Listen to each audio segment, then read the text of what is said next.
maana we ni mwenye uweza, shujaa wa vita Bwana, kweli yako inaganga mioyo Bwana, kwa maana wewe ni legendary. Yode TV. Yode TV. Yode TV. Yes, alright. Kwa mara nyingine tena, ndugu jamaa na marafiki popote pale ulipo, unaendeleaje? Huu hali gani? Karibu sana kwenye kipindi chetu bora muhimu ambacho kimekuwa kuelimisha, kuhamasisha na kugusa maisha yako kibinafsi. Na leo ndani ya jiji la Dar es Salaam tumekutana na mtu muhimu, mtu maalum. Ni mwimbaji wa muziki wa Injili ambaye nyimbo zake zinapendwa na watu wengi sana. Nyimbo zake zimegusa maelfu ya watu ndani ya Tanzania na nje ya Tanzania. Ni Mtanzania huyo hapa. Ameanza kazi yake ya muziki mwaka 2019 na baada ya kutoa ngoma yake ya Legendary ilimpa umaarufu mkubwa, na leo Yode TV imekuja moja kwa moja kuonana naye ili kujifunza mengi kutoka kwake. Alianzaje na amefikia wapi katika safari yake ya muziki? Bila shaka hata na wewe unapenda kujifunza mengi kutoka kwake, na huyo sio mwingine, anaitwa Godfrey Steven. Kaka, habari? Salama kabisa. Unaendeleaje? Mungu ni mwema kabisa. Uko vizuri? Tunamshukuru. Karibu sana. Asante sana. Godfrey Steven, nimetaja vizuri? Kabisa, ndio lenyewe. Ndio. Nimekuwa nifuatilia interview zako nyingi. Unakuwa ni mtu ambaye unajibu maswali kwa haraka. Na huo haraka unaozungumzia sio haraka, lakini kama vile una majibu ya maswali tayari ndani yako. Amen. Hii imekaaje? Siri ya kujibu maswali kwa ufundi namna hii umeitoa wapi? Karibu.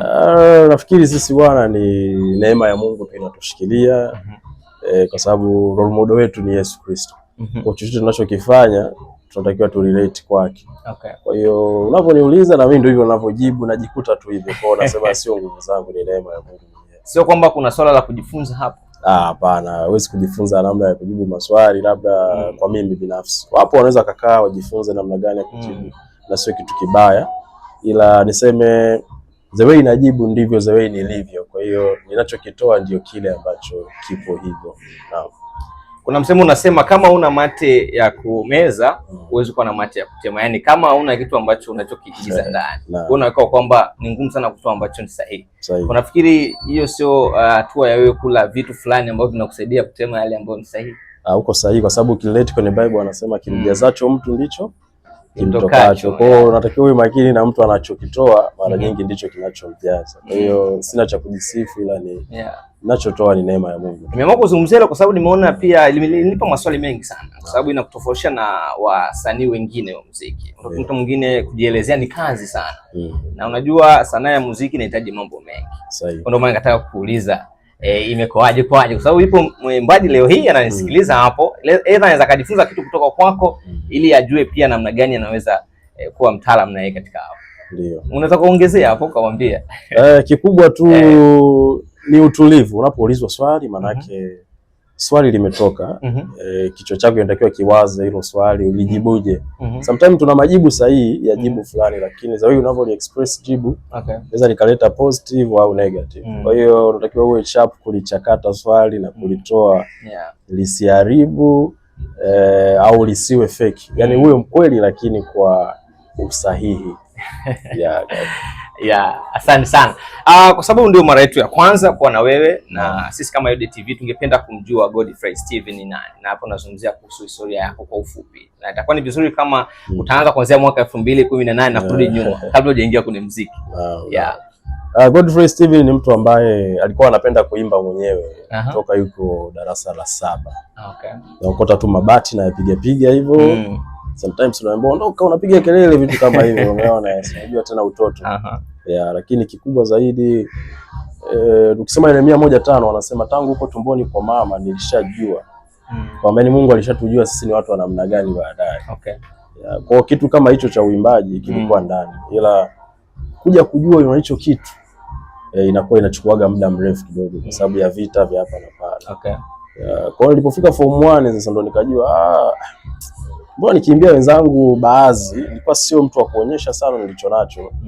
Hata zile talent day mimi shule nilikuwa sijitokeza. Au siki kabisa. Ila wale wachache wale kampani yangu una kitu fulani, una kitu fulani. Na kwa kuwa napenda basi 2019 sasa. Kwa mara ya kwanza ndo tukaingia studio na nini? Na hiyo nyimbo ya Legendary. Baada ya kula ada fulani vya chuo. Okay, kabla tujaingia hapo. Godfrey amezaliwa wapi na ni mwenyeji wa wapi? Mimi nimezaliwa Tanga, Korogwe. Kwa hiyo mimi ni mtu wa Tanga kabisa. Yes. Vipi kuhusu maisha ya wazazi wao katika kukulea wewe? Ni watu wanaomjua Mungu. Na babangu wa kiroho wa kwanza ni babangu mzazi, sawa. Kwa sababu yeye alikuwa anatufundisha sana habari za kumjua Mungu. Mamangu ni mwimba kwaya, dada zangu pia wanaimba kwaya. Kwa hiyo nafikiri nimetoka katika familia inayomjua Mungu. Kwa hiyo imenisaidia kuwa huku zaidi. Kabla hujaingia kwenye muziki, kitu gani ambacho unajua okay, tunatafuta ile sababu ya kwa nini unaimba. Baadaye tutazungumzia kule mbele. Kuna maumivu yote uliyapitiaga hapa wakati? Hatuimbi kwa sababu tumepitia maumivu. Cha kwanza. Yaani usije ukaimba kwa sababu una maumivu. Mwisho wa siku utaimba hisia zako. Ndio. Na sisi kwa kuwa tumeajiriwa na Mungu, ndiye bosi, inabidi tuimbe kitu ambacho Mungu anataka tuimbe. Kwa hiyo kwa Godfrey Steven sio kwamba kuna kitu alipitia ndio kikamfanya aimbe, ila ni kitu ambacho niliumbiwa nacho ndani. Kilikuwa kinadai tu majira sahihi ili kianze kudhihirika. Kabisa. Sasa hapa nimependa sana. Kwa nini nimeuliza? Kwa sababu inawezekana leo hii Godfrey unajulikana sasa. Lakini kumbe kuna maumivu ambayo uliyapitia huko kabla haujajulikana. Okay, twende moja kwa moja kwenye safari yako ya muziki. Godfrey alianzaje sasa kwenye muziki na imekwaje? Baada sasa ya kula hizo ada sasa nikaenda studio sasa. Ulikula ada? Nilichomoa ada ya chuo kidogo kwenda kurekodi. Kwa wakati niko chuo ndio nilipotoa Legendary, sawa. Yes. Basi na wala sikumwambia producer wangu kwamba hii hela ni ada kwa sababu angekataa kuipokea. Na of course nilikuwa simjui, ndio tunaanza kufahamiana. Ila baadaye sasa alipokuja kujua kwamba ilikuwa sehemu ya ada, akaniambia tungeniambia tungeona namna ya kufanya. Ila ilipaswa iwe vile ili kutimiza yaliyoandikwa, sawa. Kwa hiyo basi nikaanza na Legendary audio, nikakaa nayo ndani almost kama mwaka hivi. Sawa. Nakumbuka media moja iliniita siku hiyo. Wakaniuliza hii nyimbo ulikuwa nayo ndani muda gani? Nikamwambia nayo kama mwaka hivi. Huyo brother bado akaniambia ningekupiga makofi kitu kama hiyo. Unaona kaje na baraka hii ndani muda mrefu. Basi Mungu ni mwema. 2019 hiyo ndio video yake sasa ikatoka kwa mara ya kwanza. Nafikiri ni Mei pale. Basi tunamshukuru Mungu akaanza kumfahamu Godfrey. Sio kwamba nilikuwa na album nyuma au nini au nyimbo binafsi nyingi. Yes, nashukuru neema ya Mungu. Kazi yangu ya kwanza ilinipa kibali. Kwa sababu ya maombi niliyomuomba Mungu pia. Mungu, naomba kazi yangu ya kwanza inipe kibali zaidi na zaidi. Basi tunamshukuru Mungu. Ulikuwa uandiki kwa sababu kuna watu wengine ambao kabla hajatoa nyimbo fulani anakuwa na nyimbo zake, unakuta anaandika tu anaweka kama akiba pale. Ulikuwa una kabisa? Zilikuwepo of course kwenye diary. Nilikuwa na diary yangu moja hiyo. Tulipoa shule kwa ajili ya kuandika vocabularies zile ngumu. Mimi nilikuwa naitumia ile kuandika nyimbo. Badala ya kuandika hizo. Nyimbo ilikuwa ndani zaidi kuliko vitu vingine vya ziada. Na namshukuru Mungu nilikuwa vizuri shule, kwa hiyo mwalimu hata hakuwa na hasira ya kunikagua sana kwa upande wa hizo diary alizotuagiza. Kusoma kunaenda sawa sawa pia na vipaji. Tunamshukuru Mungu. Moja kati ya gharama ambayo watu wengi wanaikimbia ni kupoteza kitu ili wapate kitu fulani. Kutokana na uhakika wa kesho zao. Wewe ulipata ujasiri gani wa kuweza kutumia ada ya shuleni na ukaingia kwenye muziki? Kwenye maisha kuna nyakati zikifika, kuna kile kitu tunaita passion. Mwimbaji yote anaelewa au mtu yote mwenye karama. Unaweza kuwa unajua kabisa mimi nina karama fulani. Unaimba sana kwenye vioo ndani, unashika mwiko sometimes. Ila kuna muda ukifika, kile kitu kinakudai sasa. Kwamba natakiwa nifanye. Huwezi kataa. Utajikuta tu umeanza hatua moja, mbili, umetake risk na vitu kama hivyo. Hiyo ni neema tu za Mungu zinatusaidia. Lakini zaidi role model wetu ni Yesu Kristo mwenyewe. Mungu ilibidi amsacrifice mwanae pendwa ili sisi tupone. Kwa hiyo gharama zozote mara nyingi zinakuwa na kitu kizuri. Kwa wale ambao wanaogopa kulipa hizo gharama, unaweza kuwashauri nini? Mimi nawashauri imradi umeisikia ndani, usilipelipe tu gharama ovyo ambayo hujatumwa kuilipa. Yes, zingine zitakucost. Ila ukiwa sure kwamba unatakiwa kufanya hivi basi. Sasa atajuaje kwamba hapa hichi kitu tunachotaka kuomba ni sahihi? Atajuaje? Niamini mimi anajua, kwa sababu kadhalika Roho nayo kusaidia kuomba kwa kuugua usikuweza kutamkika. Na sifa moja ya Roho wa Mungu, ana sauti fulani hivi ndani ya upole. Utaisikia tu. Yaani kikiwa cha Mungu na wewe ni mtu wa Mungu utakisikia tu. Kwa sababu kama Mungu aliweza kuongea na watu kama kina Sauli wakajua huyu ni Mungu. Sembuse wewe unayesali kila siku asubuhi. Sembuse wewe unayemwamini Mungu. Kuna namna tu walio wa Mungu wanaijua sauti yake. Yes, sahihi. Kuna watu hapo wanakataa uvumilivu kabisa. Sasa kama mimi Mungu shamuomba sana lakini nataka vile Mungu anichelewesha, nataka mimi niamue mambo yangu. Hii imekaje? Nafikiri kwenye uvumilivu hapo natakiwa uwe makini sana. Kwa sababu unaweza ukavumilia kumbe unajua unavumilia kumbe process muda umeshapita. Umeona? Na inawezekana kweli upo kwenye hatua za mchakato. Ya kuona bidii uwe makini sana. Usivumilie kitu ambacho hakipo. Kuna muda unadai haki zako kwa Mungu. Mungu anasema njoni tusemezane.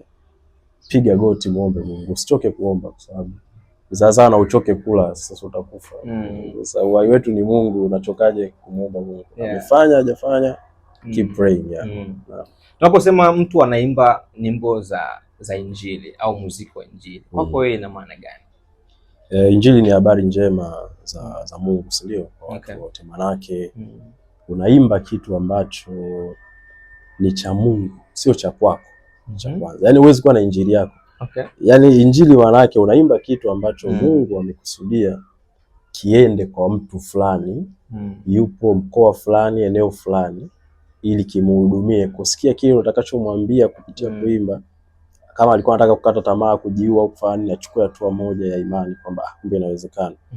Au kimfundishe kushukuru kwa kila message. Manake ambayo Mungu amekupa huwa ina impact, kwa maana neno la Mungu likishatoka huwa aliendi bure. Lazima mtafute aliyokusudia. Kwa nyimbo za Injili ni tunafikisha ujumbe wa Mungu kupitia uimbaji. Tunaona kuna watu wanasema kuna nyimbo za kidunia, nyimbo za Injili. Sasa kinachotofautisha nini? Ni maneno ya mtu anayeongea au mtu anayeongea, anayeimba?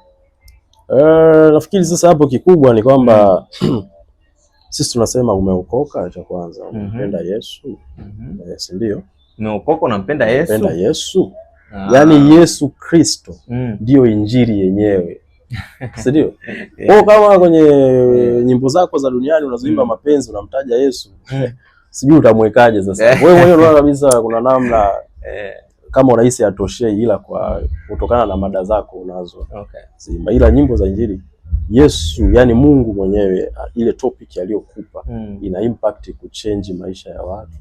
Kwa tunaposema nyimbo za kidunia, kuna nyimbo kaka ukizisikia hapa unaweza ukafunga masikio. Siwezi sema hiyo ni Injili. Unaona? Kwa hiyo nyimbo za Injili ni nyimbo ambazo zinamwakilisha Yesu Kristo ambaye ndio Injili kubwa. Uimbaji wewe unachukulia kama nini? Kama wito au kama kipaji tu? Ni wito. Kama wito. Ni wito kaka. Yaani ni kitu ambacho God given, Mungu amenipa. Kwa hiyo sio kipaji tu cha kawaida, ila kama wito. Godfrey, ikifika majira fulani unatakiwa uanze kuimba nyimbo fulani zikaguse watu.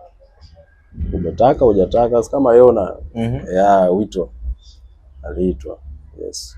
Na ilifikia kipindi gani au ulipitia kipindi gani ambacho kwa kufanya uone kwamba uimbaji sio tu kipaji kawaida bali huu ni wito ambao Mungu ameniandalia? Kitu kimoja ambacho namshukuru Mungu, sijisifu, mimi nina hofu ya Mungu. Kwa hiyo ninajua yani hii sauti Mungu ananiambia au hapa kuna muda unatunga unafuta, unaona umetunga mawazo yako. Yani Roho anakuambia sawa, unaimba unachotaka au unachokuelekeza. Sababu mwingine ukiambia Roho ameniambia anaweza akashtuka, anakuambiaje? Ila nafikiri watu wa imani wanaelewa ninachosema.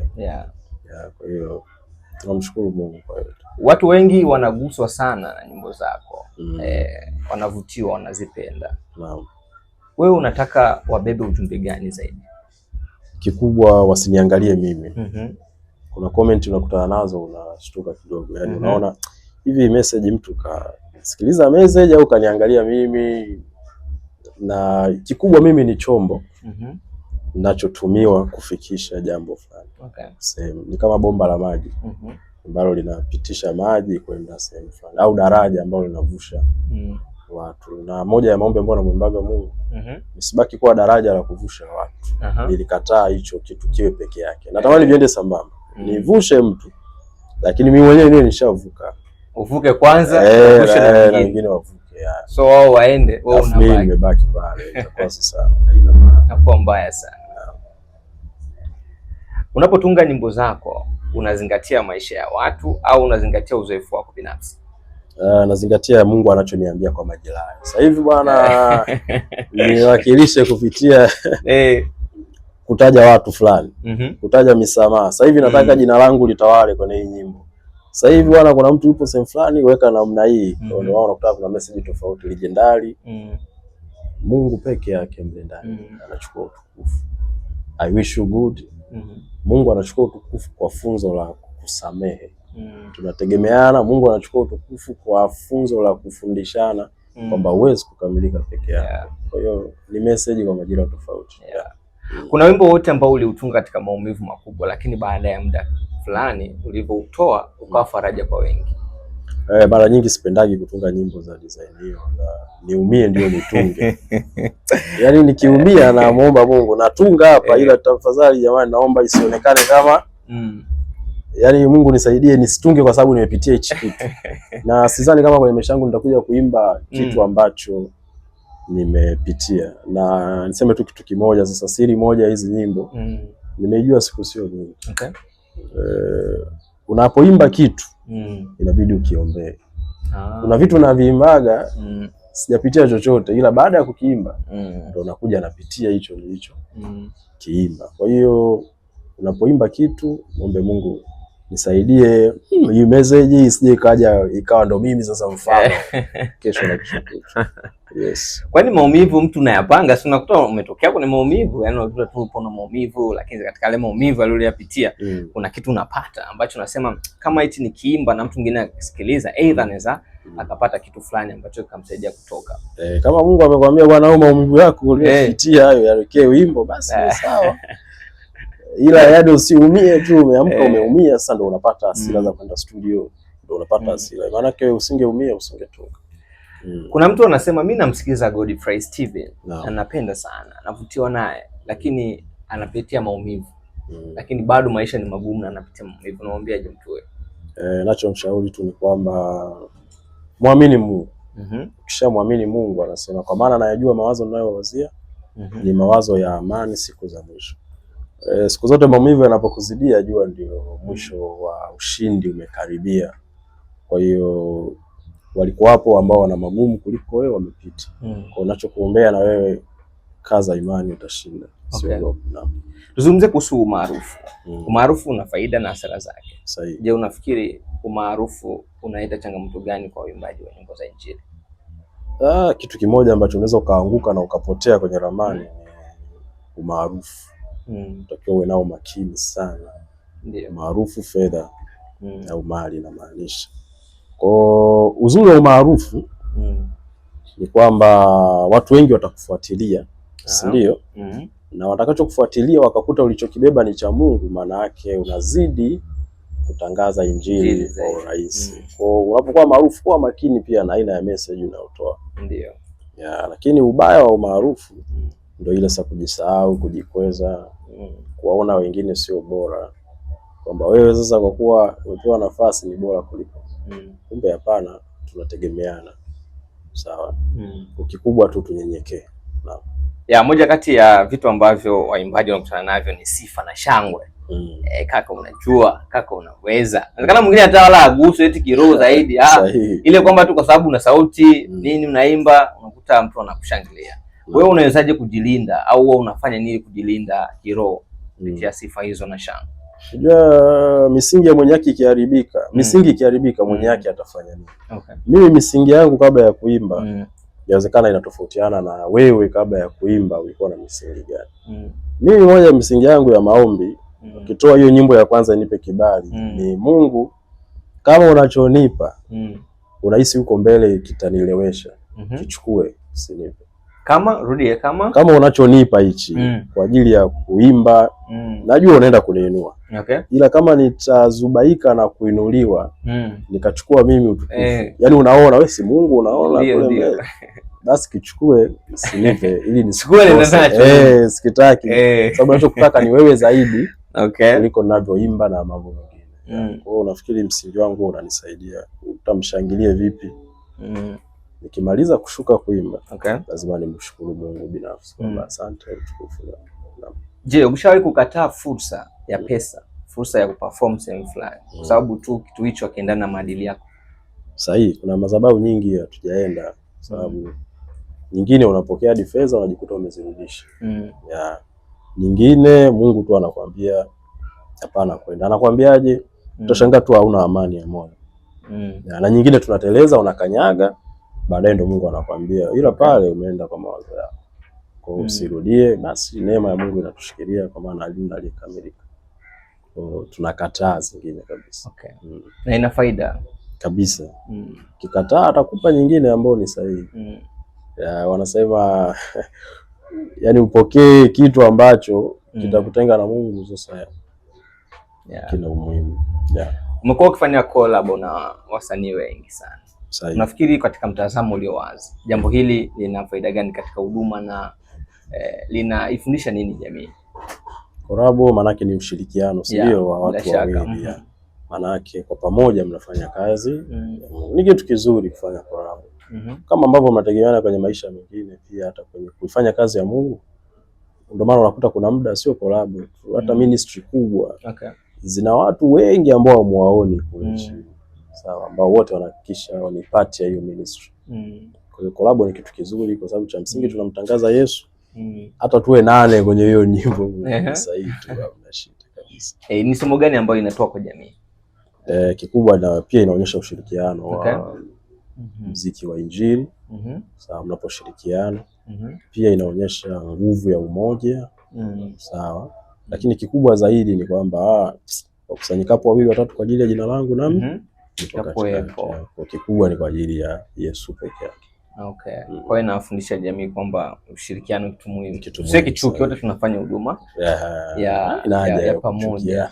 Unachukiaje sio cha kwako? Wewe kisha kwa cha kwako ndio unaleta hizo ni chuki ambazo hazina sababu.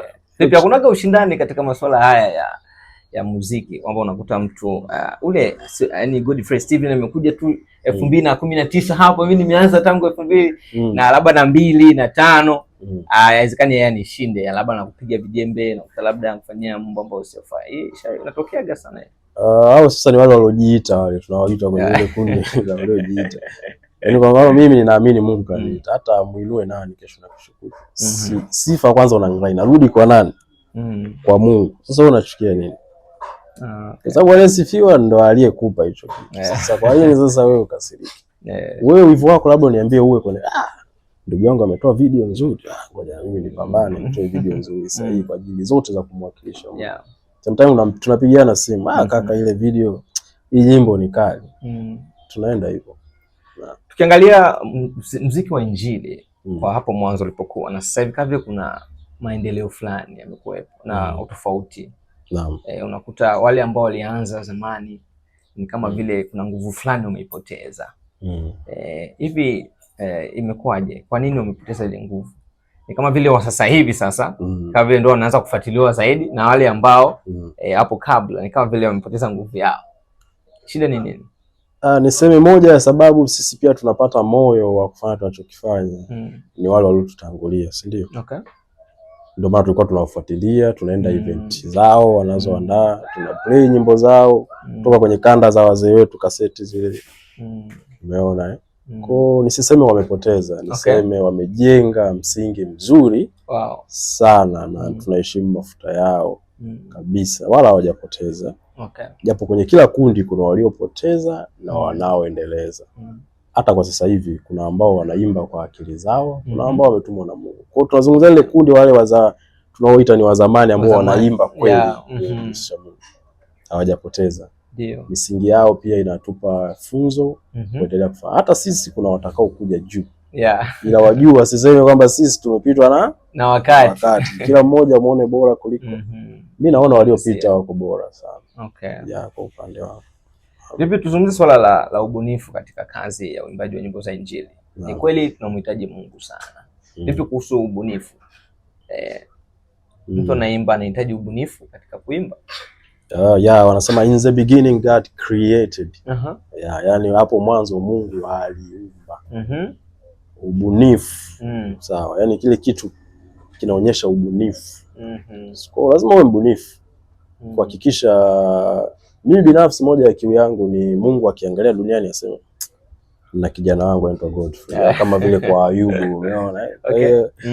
Natamani pia hata kwenye kazi zangu niwe mbunifu. Unaona kuna muda anachanganya maneno ya Kiingereza, Kiswahili. Ni sio kwamba haiwezi kuwa Kiswahili tu.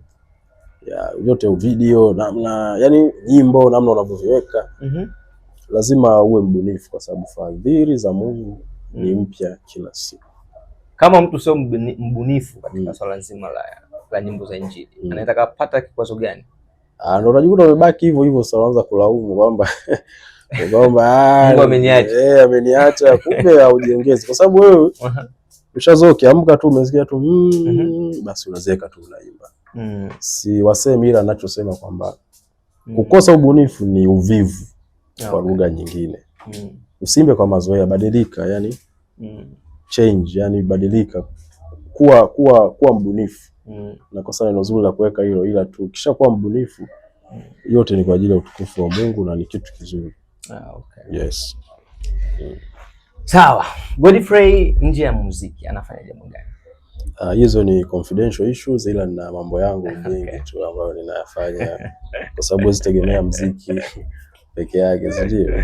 Ndio ile siku muziki haujakuletea tunda fulani la kwa upande wa fedha, unaanza kulalamika Mungu kaniacha. Ile ukipata hela unafurahi. Yaani ukikosa hela tu ndo Mungu akakuacha. Ile ukiipata ndo yuko na wewe.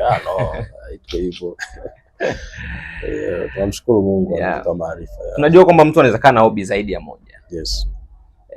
Godfrey TV ana hobby ngapi tofauti na muziki? Moja nyingine ambayo nimeidiscover ualimu.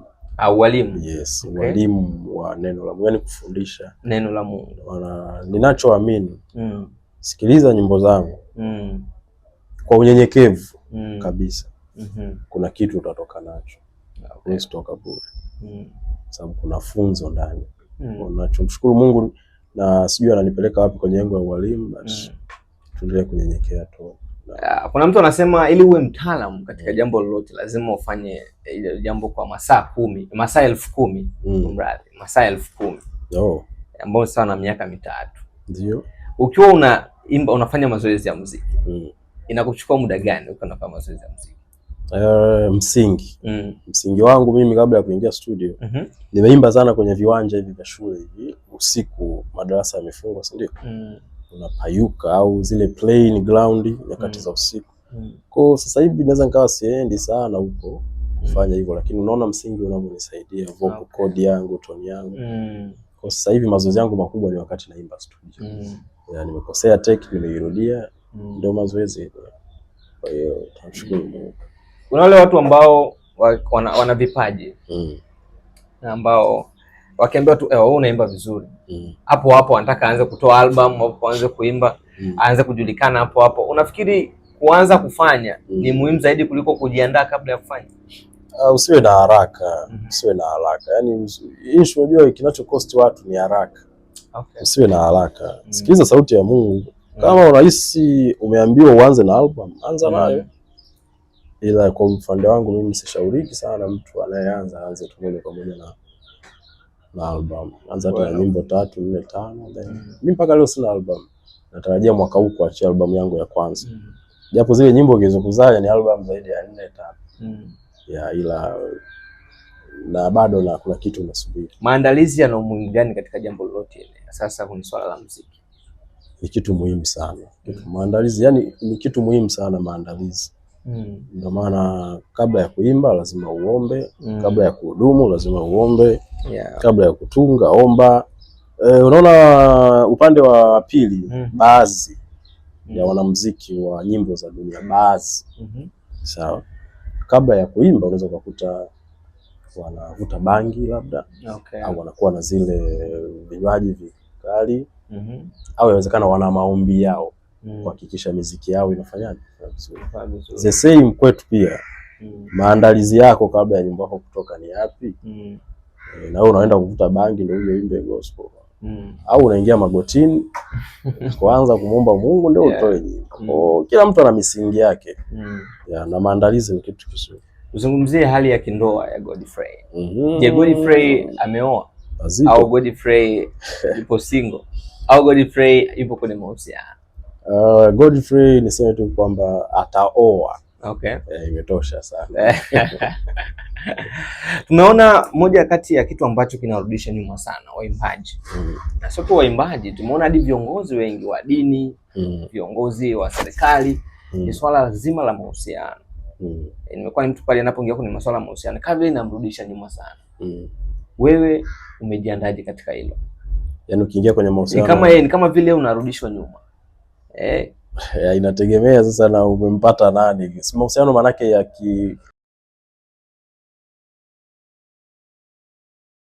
mchumia janga hulia na wakwao wanasema. Kwa hiyo muombe Mungu akupe mke sahihi, kwa sababu ukikosea kuoa, umeenda kuimba studio niwe tu wazi. Umeenda kukesha studio, unakuwa na kusaidia mkeo huko nyumbani, si ndio? Au umeenda simu zinaita za huduma, anahisi ni wanawake zako. Au labda tuseme zipo nyingi sasa. Inamaanisha mtu ambaye sio sahihi. Sawa? Kwa hiyo huduma inahitaji mtu pia anayejua kitu ulichokibeba. Kwa mfano sasa, umepata mke sio sahihi. Kakukwaza kabla ya kwenda kusimama madhabahuni kuimba.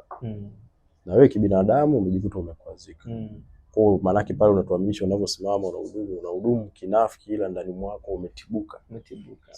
Ndio maana unatakiwa ujitakase kwanza. Achana na ya mkeo. Usimuingize mkeo nafasi ya Mungu. Utaumia. Maliza huduma, kama unaweza utaendelea na hayo mambo yako ya kupishana muendelee. Ila pale make sure umejitakasa kabla ya kusimama pale. Kwa kikubwa ninachosema, ukipatia kuoa utafurahia milele. Ukikosea kuoa utajutia milele. Inaonekana kama vile sijui kuna kitu gani kipo nyuma. Ndio inaweza kapo vizuri, kuniana sauti nzuri, anaweza kata na ushawishi kwenye jamii, ni kiongozi mzuri, masuala ya kufanya management ipo vizuri, lakini kufika swala la mahusiano ni kama vile mtu anakuwa ni mzembe, ajui chochote. Je, kuna nguvu yoyote katika swala hizima la mahusiano? Ni vita moja ya lango shetani analitumia ni hilo. Si anajua huyu jamaa yuko imara kote na maombi. Ngoja nielekeze kidogo. Huyu jamaa yeye anasali. Mbali ya kusali, sawa. Tuelewane vizuri. Ana maombi ya wazazi wake nyuma. Sawa. Hayo maombi yana cover sehemu ambazo inawezekana yeye hajaziombea. Tayari yuko imara hizo yengo. Ana maombi labda ya ndugu zake. Haya, kwa sisi waimbaji unakuta kuna zile comments nyingi, kwa mfano uishi milele, Mungu akubariki, tuendelee kupokea. Yale maneno hayaendi bure. Yanakubariki. Ndio. Sawa. Ndio maana moja ya watu ambao tunamshukuru Mungu ni washabiki ambao wanapenda kazi za Mungu ambazo tunaziwakilisha kwao. Sijui niseme ni mashabiki au niseme ni watu wa Mungu. Ndio. Kwa hiyo yale maombi yanasaidia kukutunza. Sasa shetani akija akiangalia hivi engo zote uko imara. Hadi zile engo ambazo uko dhaifu kuna mtu kakuombea pale. Ziko imara, sije? Anaona okay. Tafutie kwenye uhusiano huyu likamvuruge, ndio anaishi milele. Kwa hiyo utajikuta unaanza kutoa muda mwingi kwenye hayo mahusiano yako. Unajikuta sasa unaanza kule wenzio wamekuombea zile covering, wewe unaanza kuzivunja, unazilegeza, unampa nafasi. Na niseme tu jambo moja. Ukikaa vibaya kwenye mahusiano yatakuharibu vibaya. Ukikaa vibaya kwenye mahusiano, ndio si priority yako, ndicho umekipa umuhimu. Kitakufanya kitu ambacho hujai kusikia mtu kajinyonga kwa sababu ya mahusiano. Nasikia sana. Je, unafikiri yule ni mjinga au hapendi kuishi? Hapendi kula wali marage na vitu vingine. au hapendi kuhudhuria ibada au hapendi kuvaa, hapendi kufurahi, hapendi kwenda swimming, hapendi kuangalia mpira. Kwa nini amechukua ile hatua ya kujiua? Kwa sababu ya kitu kinaitwa mahusiano. Sio mjinga. Kwanza hajafanya jambo sahihi. Lakini pia sio mjinga kufanya. Kwa hiyo stress ya leo, na moja kitu kinachojaza stress ni mahusiano. Kwa hiyo naombea yoyote anayepitia struggle ya mahusiano, Mungu amsaidie. Kwa sababu ukishaanza kumawazo ya kujiua, ukishaanza kufa kwa aina nyingi, kufa kimwili, lakini pili juu ya kitu unachokifanya.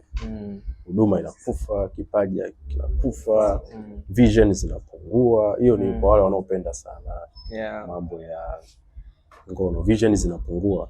Umeona? Kwa hiyo kikubwa niseme tu, ombea mahusiano yako. Ni lango moja kubwa sana ambalo Dev anaweza kalitumia kuhakikisha wewe hausogei.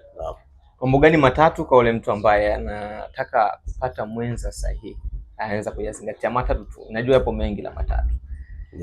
Kuna wazee wanasemaga, nipata bahati ya kukaa na wazee baadhi. Sijui wako sahihi au hawako sahihi, ila wanasema ndoa ni bahati nasibu.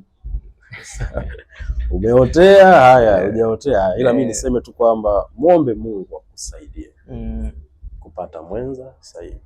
Usifanye haraka, usiende hisia zaidi. Nenda kiakili zaidi. Kaa na mtu wako, pima dhaifu zake, mnaenda mwendi, si ndio? Ndio. Jaribu kurekebishana, anarekebishika, harekebishiki. Basi tafuta alternative nyingine. Bora uchelewe kuoa au kuolewa kuliko tuchangishe michango afu miaka miwili ndio kufa. Mungu atusaidie.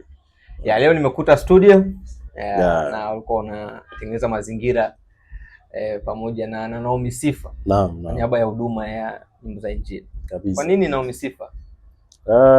Cha kwanza niseme tu majira ya Mungu sahihi yametukutanisha, ndio maana sio wakati mwingine wote, ile ni wakati huu. Jamani, kuna mtumishi wa Mungu anaitwa Naomi Sifa. Anakuja vizuri, mumpokee. Kuna kazi ya baraka inafuata. Watu wajiandae mkao wa kubarikiwa. Amina. Godfrey Steven akiwa na Naomi Sifa. Kazi gani, imekuaje? Endelea kufuatilia page zetu za social media kwa ajili ya updates mbalimbali. Mungu awabariki sana. Ni nzuri sana. Kuna vijana ambao wanaingia kwenye huduma hii ya Injili, vijana wa mwanzoni. Unafikiri makosa gani ambao wao wanayafanya wanapoanza huduma hii? Cha kwanza ni kutaka kufanana na fulani. Yaani kuna mtu anaimba, unamsikia anaimba kama fulani. Sasa utachelewa ndugu yangu. Utachelewa sana. Cha kwanza anachokushauri, mkate wa gospel ni mkubwa sana. Na hujamegwa wote. Sawa? Muombe Mungu akujulishe engo yako ni ipi. Ili unapokuja huku uimbe ulichoitiwa kwenye engo yako. Kwa sababu huwezi kuimba vyote. Ndio maana tupo wengi na kila mtu anaimba engo tofauti. Kwa kikubwa anachoweza kukushauri kwa lugha rahisi simple ni kwamba kwenye kila hatua hakikisha Mungu ndiye msingi wa hiyo hatua yako na unakuwa na uvumilivu. Basi. Unamuomba Mungu kitu gani kuhusu huduma yako ya hapo mbeleni? Unawako makubwa ambao unasema Mungu nataka hichi unifanyie. Mengine ni siri sasa na Mungu, ila sababu nitarudia yale tufike mbali. Ndio. Huduma iko, ila kuna kitu ambacho mimi na Mungu naomba asinichukue mpaka kitimie. Yes. Ndio kitu kikubwa kwamba Mungu naomba usinichukue mpaka kitimie. Kitu gani najua mimi na yeye. Tuombeane. Kiwazi. Basi unaweza kuwashauri nini vijana ambao wanakusikiliza, waimbaji wenzako wanakusikiliza hapo na wengine wengi wanakusikiliza na wafuatilia kipindi hichi kizuri? Kikubwa ni kwamba tubuni, kwa maana ufalme wa Mungu umekaribia. Kwa hiyo nawashauri kwa nyakati za mwisho tuombe toba mara kwa mara, kwa sababu wakati wowote siwatishi, ndio ukweli. Ndio Yesu anarudi. Natamani kama tutaenda mbinguni ni kuone. Kwa hiyo kikubwa tuishi kwa upendo, tupendane, tuelekezane, tuonyane, tusichukiane, sawa? Umia kiasi, pona, samehe, tusonge mbele. Kwa kikubwa ni upendo, tukutane mbinguni. Godfrey anapatikanaje? Mtu anasema nataka nimtafute, nimempenda sana, nimevutiwa naye, nataka nimsikilize. Unakupataje? Amevutiwa au yani wanakupataje? Okay. Social media pale Godfrey Steven, Instagram, Facebook na kwenye digital platforms zote. Nenda sehemu ya message au DM pale. Tuma ujumbe wako, mimi nitauona, then hatua zinazofuata zitaendelea. Sitaja namba ya simu purposely. Kwa sababu kuna watu wengi. Ndio. Wengine wana nia hovu, wengine nia nzuri. Kwa hiyo unataka tuendelee kuwasiliana na vitu kama hivyo, njoo DM pale. Okay. Kwa message yako ndio itadetermine tu tunawasiliana au tusiwasiliane. Na Mungu atutunze wote. Sawa. Unatumia mitandao yote ya kijamii? Kabisa. Kwa jina hilo? Godfrey Steven kwenye all digital platform pale utalipata. Yes. Una nyimbo nyingi sana. Sahihi. Lakini katika zote hizo kuna ile ambayo huaga inataka. Najua zipo nyingine zitakazo zinakutouch na kwa sababu ni zako zote unazipenda na Mungu anahitaji kufanya hivyo. Lakini kuna ile ambayo unasema hii nyimbo mimi naipenda sana. Na wakati mwingine utakuwa hata unaiweka ndani kwako unaisikiliza mara kwa mara. Nyimbo gani? Napenda zote, ila legendary aisee. Sijui kwa nini, ila nafikiri ni msingi wangu, kwa naipendaga sana ile nyimbo. Kwa sababu ya msingi wako. Inanionyesha nilikotoka. Mambo nao walivyokuwa. Sijisahau. Tofauti na legendary nyingine? Zipo nyingi. Kuna Still Not Young, moja ya nyimbo naipenda. Kuna I Wish You Good. Kuna Tunategemeana. Si ndio bwana? Kuna Te Amo, zipo nyingi. Nataka unipigie nyimbo ya legendary kwa sababu ndio unaipenda. Tupe kionjo hapo pia. Utamalizia na nyingine ya pili ambayo unaipenda zaidi. Okay. Karibu. Sasa ndio unasema maana we ni mwenye uweza, shujaa wa vita Bwana, kweli yako inaganga mioyo Bwana, kwa maana wewe ni legendary. Legendary. Hiyo ya kwanza. Ya pili nisema pendo la Baba lilinisachi mwana, likanikuta nimeina, limenibadilisha, limenifanya upya, nimesahau uliyotenda jana. Ili nisamehe, inabidi nisamehe, ili nisonge mbele, inabidi nisahau, sikuchuki. I wish you good. I wish you good. Inafundisha misamaha zaidi. Okay. Kaka, mimi nashukuru sana. Mungu akubariki sana. Tumekuwa pamoja na tumevutiwa sana na maneno yako ya hekima. Amina. Na bila shaka maneno hayo anayesikiliza akiyatumia vizuri ataleta mabadiliko kwenye maisha yake.